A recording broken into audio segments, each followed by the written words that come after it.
بسم اللہ الرحمن الرحیم۔ ساری حمد و ستائش اس اللہ کے لیے ہے جسے حواس پا نہیں سکتے، نہ جگہ اسے گھیر سکتی ہیں، نہ پروانے اسے چھپا سکتے ہیں۔ امام حسین علیہ السلام مکہ معظمہ سے نکل کر عرض حاجز تک پہنچے اور وہاں سے آپ نے وطن ربیہ کی طرف بڑھنے کا قصد فرمایا، تو اس وقت تک آپ کو حضرت مسلم علیہ السلام کی کوئی خبر معلوم نہیں تھی۔ اس وجہ سے اضطرار و انتشار قلب مبارک پر متولی تھا۔ بس آپ نے اہل کوفہ کے نام ایک خط اپنی تشریف آوری کی اطلاع تجسس احوال مسلم کی ضرور سے تحریر فرمایا۔ بسم اللہ الرحمن الرحیم۔ یہ خط ہے جو حسین ابن علی علیہ السلام کی طرف سے سائر المومنین کے نام لکھا جاتا ہے۔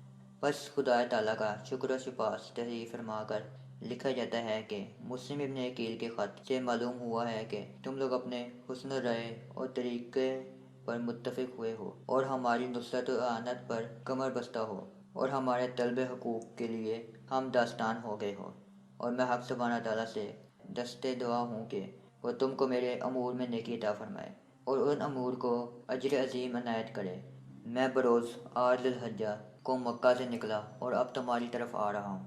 بس جب ہمارا قافلہ تمہارے پاس پہنچے تو اپنے امور میں کوشش اور جلدی کرنا، اور میں بھی تمہارے پاس بہت جلد آتا ہوں۔ امام حسین علیہ السلام نے یہ خط لکھ کر اور اپنی مہر لگا کر عبید اللہ ابن یکتر کو دیا اور وہ اس سے لے کر کوفہ کی طرف روانہ ہوا۔ جب قادسیہ میں پہنچا تو حسین ابن نمیر کے لشکر کے جاسوسوں نے ان کو گرفتار کر لیا اور حسین ابن نمیر کے پاس لے گئے۔ حسین نے ان لوگوں سے کہا کہ اس کی تلاشی لو، دیکھو کوئی خط تو نہیں اس کے پاس۔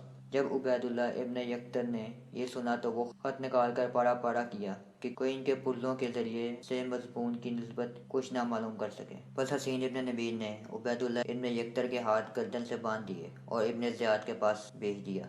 جب وہ ابن زیاد کے پاس پہنچے تو ابن زیاد نے ان سے پوچھا کہ تم کون ہو اور یہاں کیوں آئے ہو؟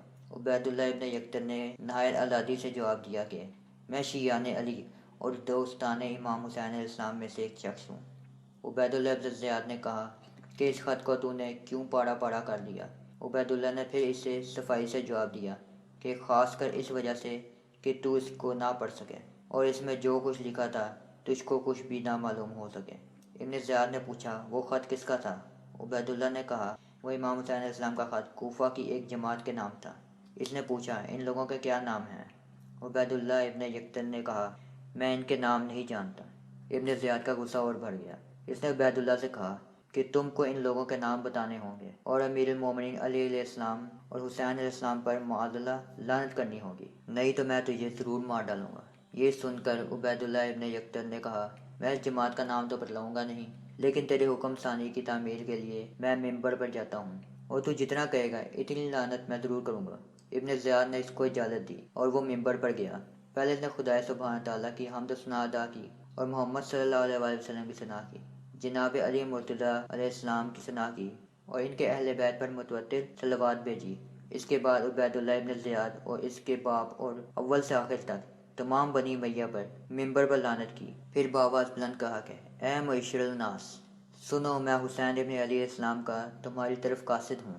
میں نے ان کو بطن ذبیہ کی منزل میں چھوڑا ہے، بس تم لوگ اپنے امام کی اطاعت اور مطابقت اختیار کرو۔ اتنا سننا تھا کہ ابن زیاد کو سناٹا ہو گیا۔